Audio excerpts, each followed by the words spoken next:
Okay, so just wanted to show you some of my games and what I've been doing in my free time. So this is my first game that I made a while ago. I think I made it freshman year. It's a Star Wars game. You can tell by the icon. And it was made by using the game engine Unity, the free game engine Unity that actually a lot of software companies or like game companies actually use. Like if you know, if you've heard of Activision or if you've heard of Blizzard, they actually use the same engine that I use, which is kind of cool. So I'm doing like professional work. I'm doing the same thing that they are doing. And also, that's another thing to point out that like all these 3D models that I have right here that I made, and this excuse like, and this is not that good of like a representation of what I've been doing because in 3D model wise, because I was just starting back in freshman year and just getting into it. And also, I mean, I was mostly learning how to code and stuff, which is kind of cool. So I was doing that, and typically in like big companies like Activision and Blizzard, they actually have two different people with two different professional jobs doing like they're doing splitting what I'm doing. They have two different people. They have one person focused entirely on 3D models and one person completely focused on coding and stuff. So I'm typically doing two jobs that two different professionals would be doing. So now into my game. We have this is like a Star Wars, your base, right? In Star Wars, you have your clone troopers here. You got your army. You got You got nine troopers of army, right? And each of these guys are supposed to represent that. Then we have zero tanks. We don't start off with tanks, unfortunately. Gotta keep it balanced somehow. The game. We also this is meant to be a mobile game, so we have our camera, move camera in the like. Imagine this would be like on your phone, and you have like a move camera button in the corner, and you can move forward, backwards, right, and left. So move all over the place. This is your cursor. This ball right here is your cursor to show where things are. All right, let's fight. So this is Genosis, right, or Genesis, or Genosis, like like the Star Wars planet. Um, Pretty much, uh, it's just the ball spinning, right? I mean, you'd have other ones that you'd go to, like maybe over here. Right now, this is just like showing that I could do something, back in freshman year and trying to get something done. So this is what I have, and if we just click on this planet, we have to go in and we have to fight. Okay, so we got our enemies, the droids, right? We got our guys. So if we click our button right here, our troop, like our army troop, we get to spawn a troop to help fight in this war. It's a little buggy, please. Yeah, please just ignore that. So we can move around. Let's go up here. How about we spawn some troop right here and just spawn an army right here. And then everyone just looks at each other. They're all gonna shoot and stuff because that's what they do. Oh, what's going on? Alright, it's a little buggy as I said before. Yeah, they start with their own tank though. Excuse that. Alright, let's go spawn another troop and see what happens. Like another. See if I could get anything done.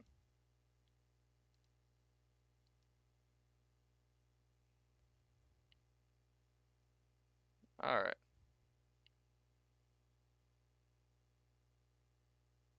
Yeah.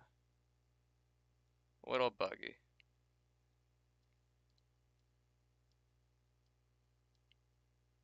A little buggy. Alright. But anyways, yeah, we got the whole point down. We got we got the gist of it down. And this is just some terrain I made just because we needed something to fight on. So there's that.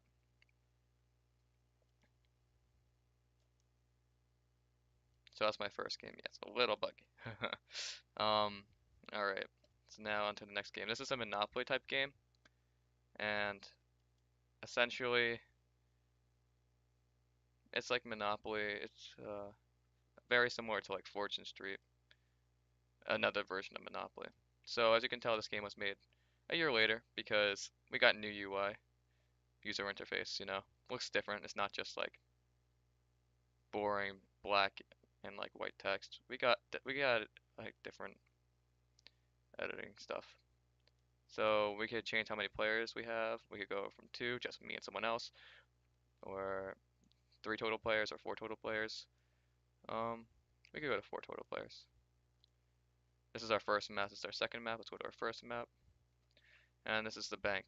So you got your end turn right here. You got your pause button in the corner. Just quit the main menu and back to game.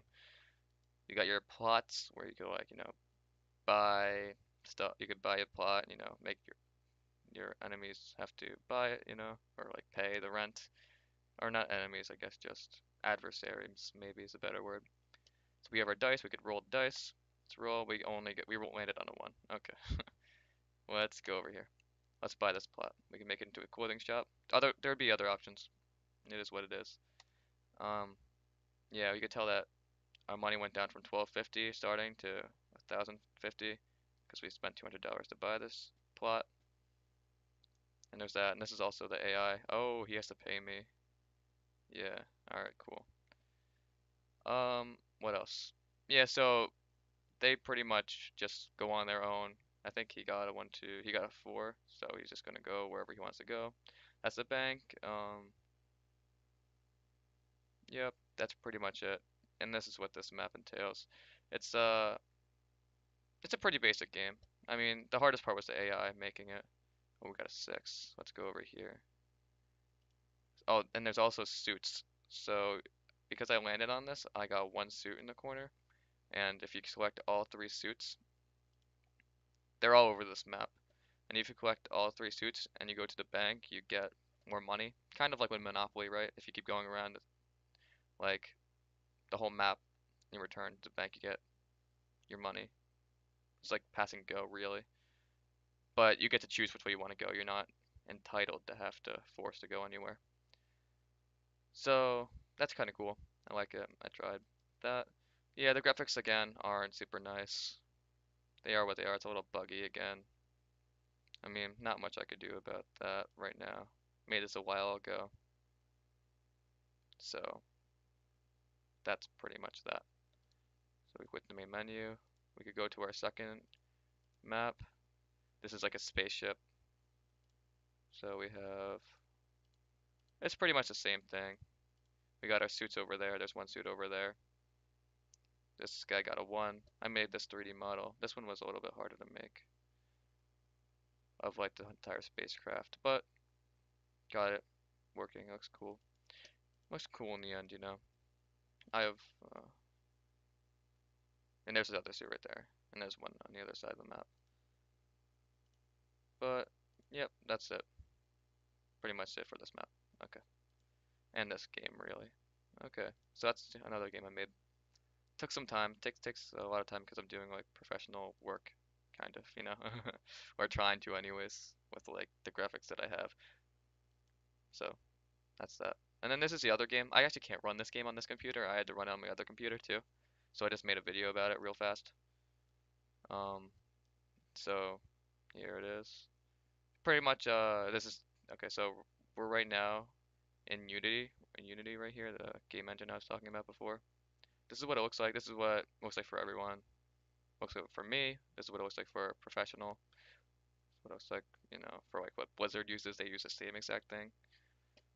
So we have all of our stuff. So this is what it's gonna look like. All right, I use Bandicam to record this part. So it's just a quick 2-minute video. I'll probably upload this to YouTube too. I'm just gonna give a little commentary on this. So pretty much this is a card game, and it's supposed to have like a cyberpunk theme to it.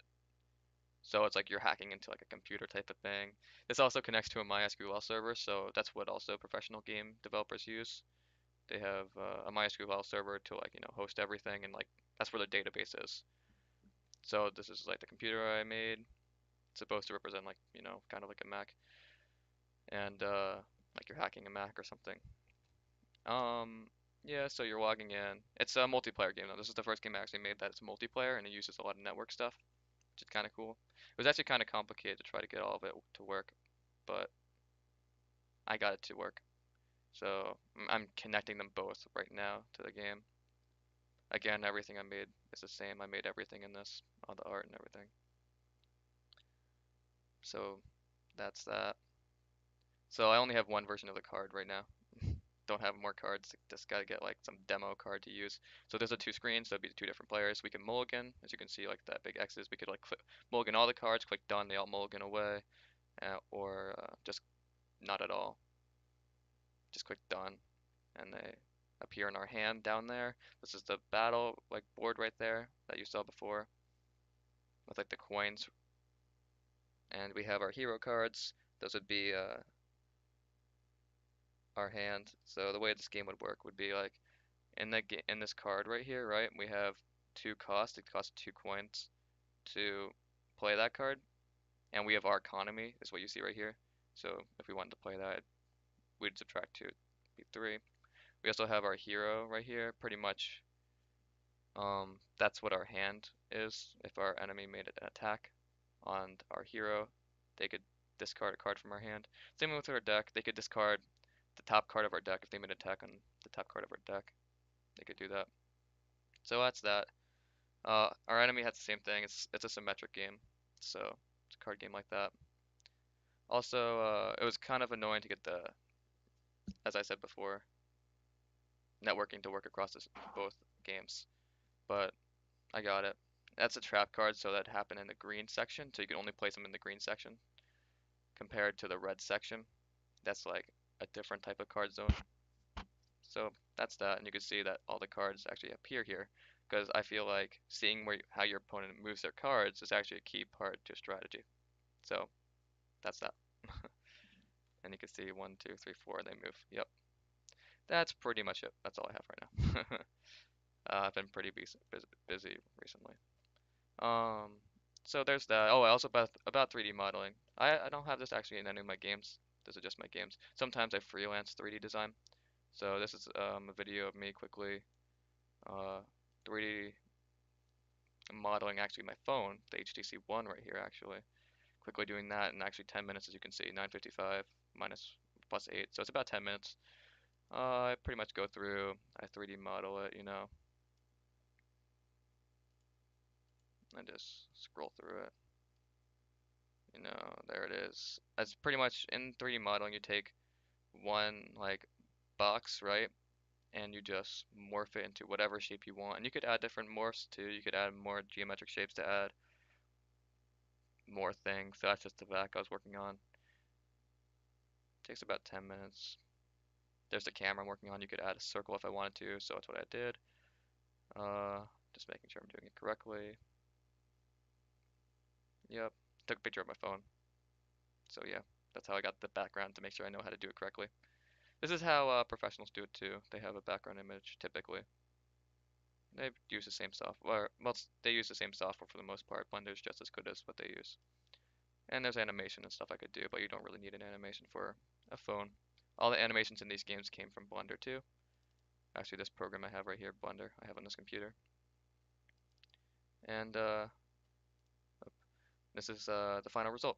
So pretty much, oh, can't move it. This is it. Okay, so this is it. So after texturing it and 3D modeling it, this is what it looks like. It has a nice little glare on this front. Has a back, has the camera, has a glare, has HTC glare. So that's what I do in my free time. It's fun stuff like this. Yeah, and that's my phone, 3D modeled. One of my better works. And then here's just some stuff I've been doing, like networking I've been doing, like just because I'll show you because I have it open right now. Just like my 3D modeling or 3D my coding for my games. This is actually my card game, as you can see by the enumerator, the Mulligan phase. You could just see everything I'm doing. Have arrays, kind of complicated. Yeah, it is what it is. Kind of annoying to work with, but it works. About 200 lines here in this script. This script actually is pretty. This is the part where it just connects to the other um game right here. It's not that bad. It is what it is. This one also isn't that bad. Calls it in different script. And then this is pretty long. But yeah, this is just the entrance and stuff, making sure everything works. This is just just for testing, just for demo, because I'm trying to make it dynamic. So trying to make everything. This is the network server part. Just trying to make everything so like in the future, a lot of it's actually back end stuff compared to like the front stuff, because I want to make it dynamic. So like in the future, if you have any game, if you have any cards that I just randomly add, I could just start adding like as many cards as I can, and not have to worry about changing the code because all of it will just be dynamically added. It'll be easy to. So it's that. This one has about 250. I have some more scripts. These are just four scripts. But yep, that's it. Thanks.